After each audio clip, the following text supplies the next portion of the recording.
Hello, it's Jeannie. How are you? I hope you're doing well, as ever. Welcome to my channel, and if you've been here before, welcome back. I truly appreciate your viewership, your cool, supportive energy, your lovely comments, your amazing emails, and I'm just always so humbled by you all. So thank you for being here.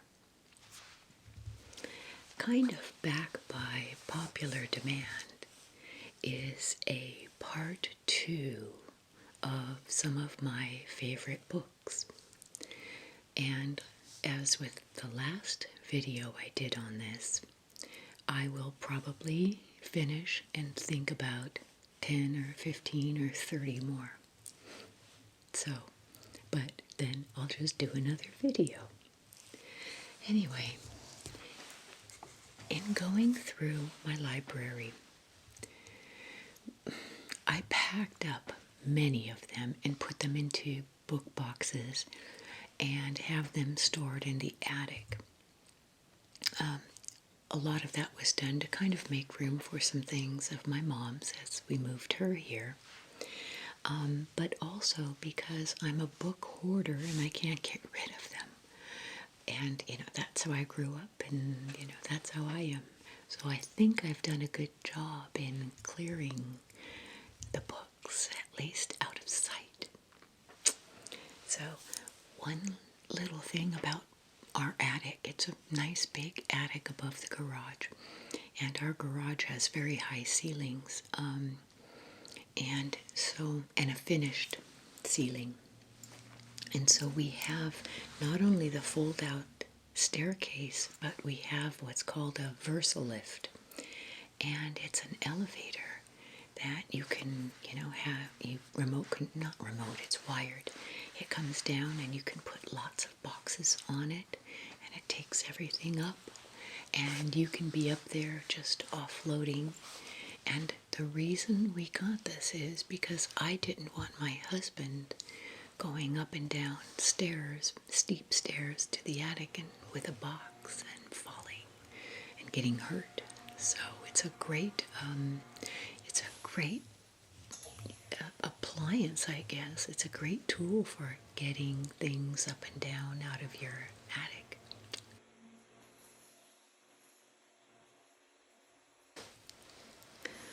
So, in going through the library in our house, I was looking at some of the books and thought, those are books I would recommend and share. For me to recommend a book, it's important that I really like it a lot. And not every book I recommend is going to be everyone's cup of tea. I understand that. But they're my personal favorites, and many of these I've read a couple of times. And so, like most of my videos, they're very unscripted and unplanned, and so these aren't in any particular order.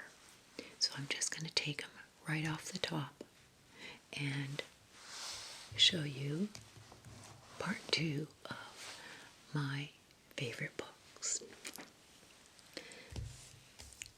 And the one on top, I think I've read 3 or 4 times.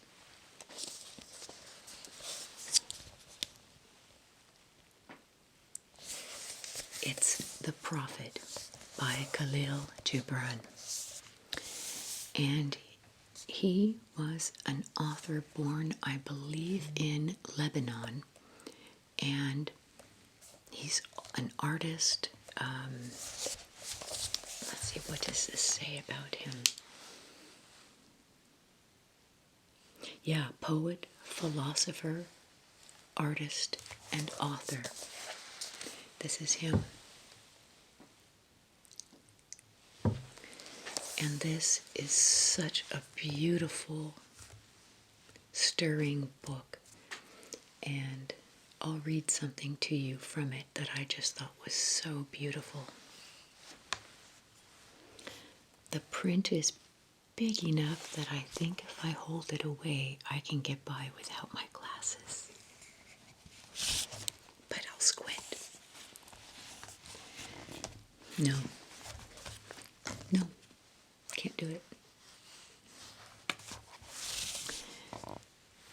Then said Almitra, "Speak to us of love."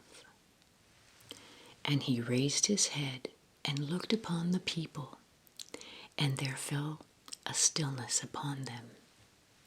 And with a great voice he said, "When love beckons you, follow him. Though his ways are hard and steep, and when wings enfold you, yield to him. Though the sword hidden among his pinions may wound you. And when he speaks to you, believe in him. Though his voice may shatter your dreams, as the north wind lays waste the garden. For even as love crowns you, so shall he crucify you. Even as he is for your growth, so is he for your pruning. Even as he ascends to your height and caresses your tenderest branches that quiver in the sun, so shall he descend to your roots and shake them in their clinging to the earth. Like sheaves of corn he gathers you unto himself. He threshes you to make you naked. He sifts you to free you from your husks. He grinds you to whiteness. He kneads you until you are pliant. And then he assigns you to his sacred fire, that you may become sacred bread for God's sacred feast. All these things shall love do unto you, that you may know the secrets of your heart, and in that knowledge become a fragment of life's heart. But if in your fear you would seek only love's peace and love's pleasure, then it is better for you that you cover your nakedness and pass out of love's threshing floor into the seasonless world where you shall laugh, but not all of your laughter, and weep, but not all of your tears. Love gives not but itself, and takes not from itself. Love possesses not, nor would it be possessed. For love is sufficient unto love. When you love, you should not say, God is in my heart, but rather, I am in the heart of God. And think not you can direct the course of love. For love, if it finds you worthy, directs your course. Love has no other desire but to fulfill itself. But if you love and must needs have desires, let these be your desires. To melt and be like a running brook that sings its melody to the night. To know the pain of too much tenderness. To be wounded by your own understanding of love. To wake at dawn with a winged heart and give thanks for another day of loving. To rest at the noon hour and meditate love's ecstasy. To return home at eventide with gratitude. And then to sleep with a prayer for the beloved in your heart and a song of praise upon your lips. It's just such beautiful stuff. So, number 1, the prophet. And I'll list all these in the description. So if you fall asleep during my blah, blah, blah, you can come back and read, and I'll have them listed for you.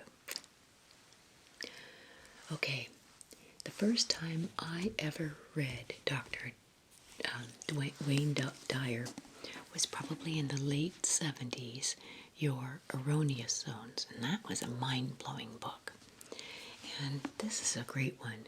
Change your thoughts, change your life.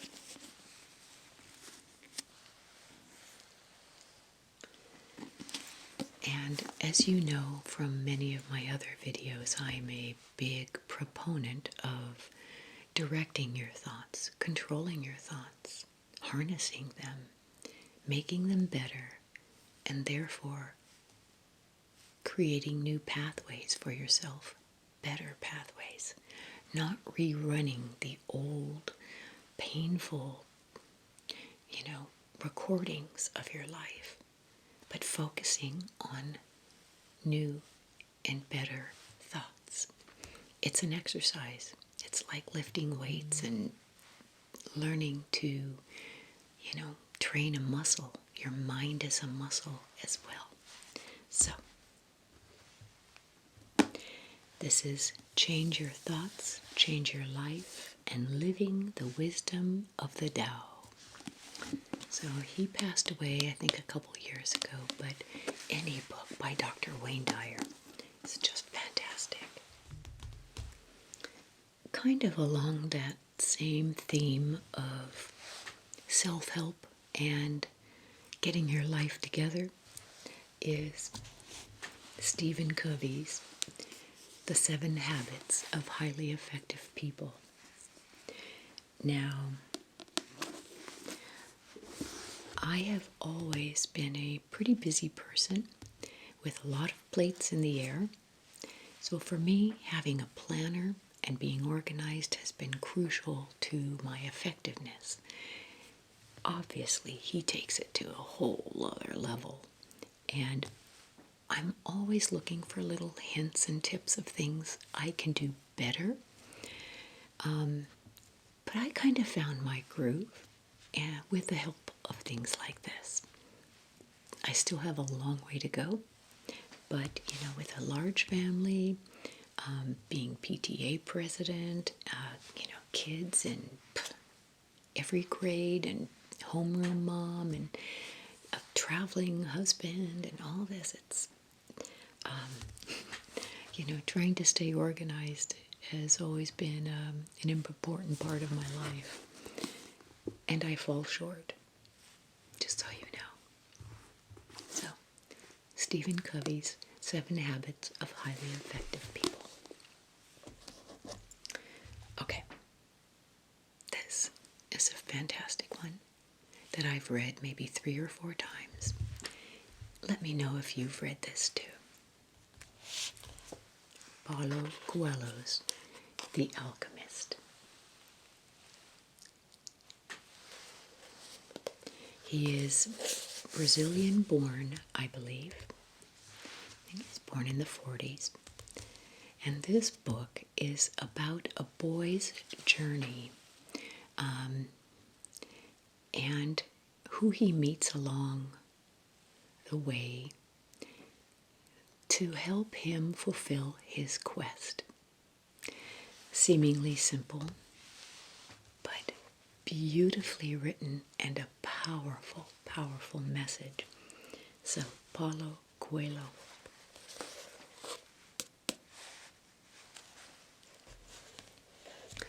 Okay, now this one I've read several times because I feel like within a relationship, when you have a partner,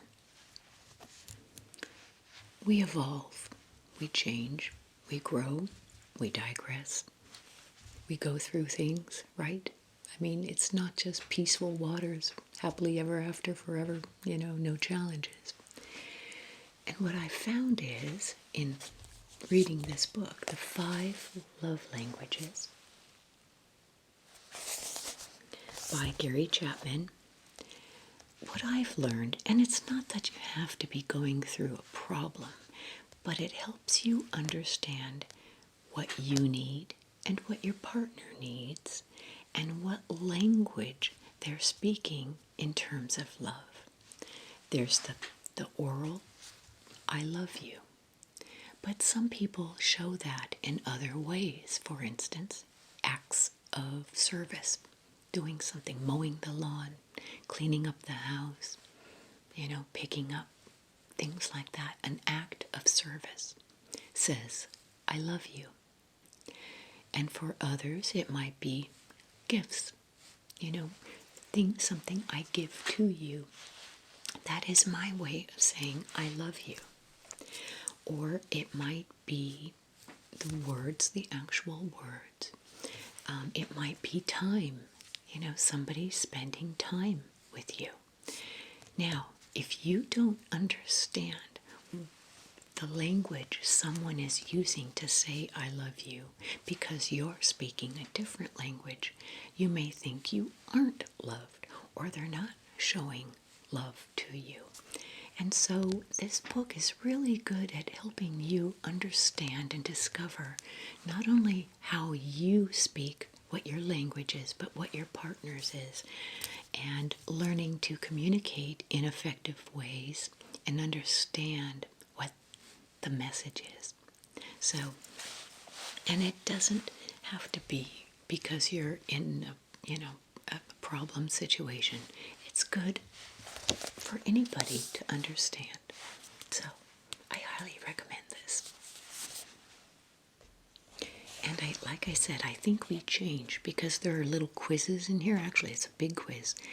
And I answer it differently than I did 5 or 10 years ago. So, interesting, eh? Okay, now here is a book that I love, love, love. And I know they made a movie about it, but I have not seen the movie and I don't think I will or want to. Because the book, it's a true story. It's called The Long Walk.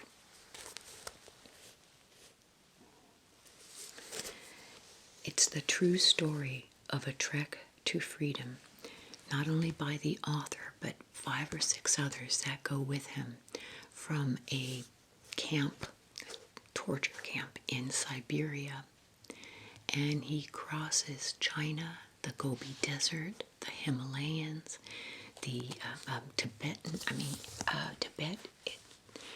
It is incredible what they endured and how they did that, their trek to freedom. So it's stirring, it is soul-stirring, heart-stirring, it's an amazing book. If you've seen the movie, I would still suggest reading this book because I would bet you that there are things in here that are not in the movie. So, this is a really good one. Okay. This was kind of an escapism book, but based on some facts, and it's called The Lost Girls of Paris.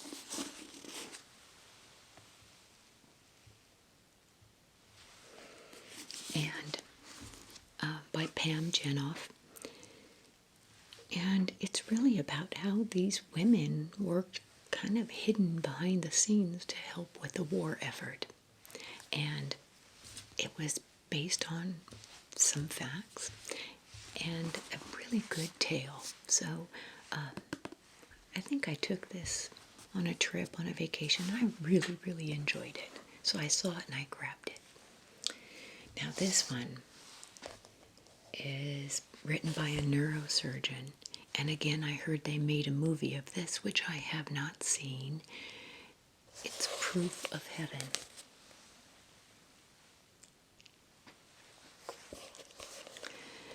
And he isn't a woo-woo kind of writer. He's a neurosurgeon. He knows his stuff. And this is a fantastic book. So I thoroughly enjoyed this. Proof of Heaven.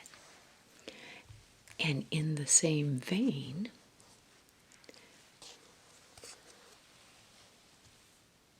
it's an oldie, but a goodie. And I think I read this. This is my book from, I think, the late 70s. And by Raymond Moody, Jr.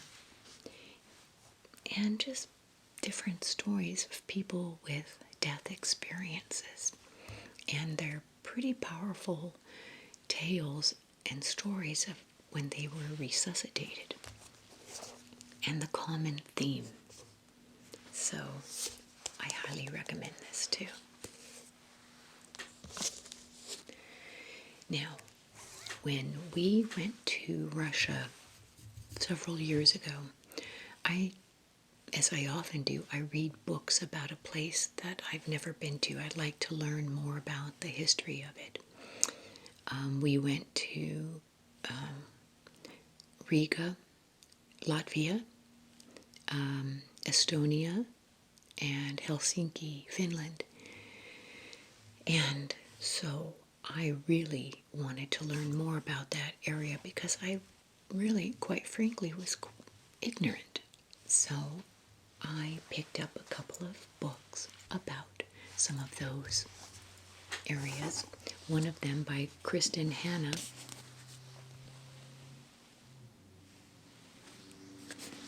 The Winter Garden. And it's about this woman and her relationship with her mother. And as her mom is moving on, passing on, she starts telling her these stories of her life because this girl, this woman, didn't know her mother. All she knew is she was odd and she had weird things that she did. She never understood her mother until her mom started sharing her story with her. So this is very gripping book. And Sunlight at Midnight.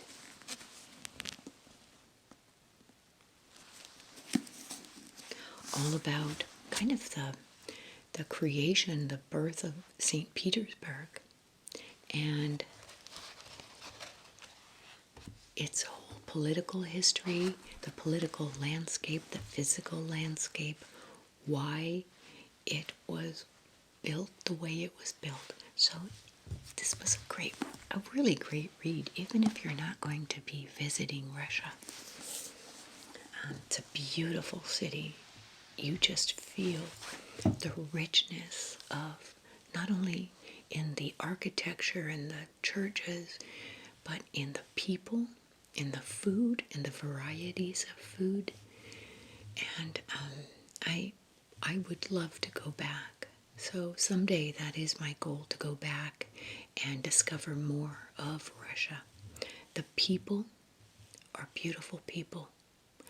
Politics are politics. And don't define the people always. So keep that in mind. I can't say enough about how much I loved it there, and I loved the people. So, and then this one, With Dance Shoes in Siberian Snows.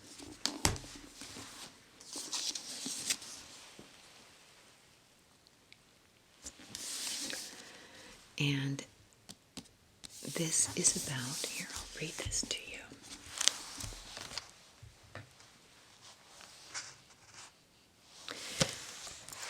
Sandra Kalniete, the author, tells this tale of a moving and eloquent testimony to her family and to the Latvian nation, to their shared fate during more than 50 years of occupation. And so it's really a story about human survival. She was born in a Siberian village to Latvian parents who had been banished there by the Soviet regime. And so going back to Latvia, it's just a really interesting insight into that time. Now, I lent out a book, and it was called Purge by, Sofi something or other, but it was called Purge. That was a fantastic book. And I don't remember who I lent it to, but I'm going to order it from Amazon again and reread it. It was just that powerful, about two women and how their lives converge, an older woman and a younger woman. And I believe it was in Estonia, took place in Estonia. And again, based on truth. So, anyway, I enjoy talking about books. I enjoy reading books. I'm a book hoarder and I have a real problem with giving up books. But that's okay. I'm good with that. And I just want to share that with you. Say thank you. And let me know what you think in the comments. And I hope you found this interesting. I will see you soon. And I bid you peace and love.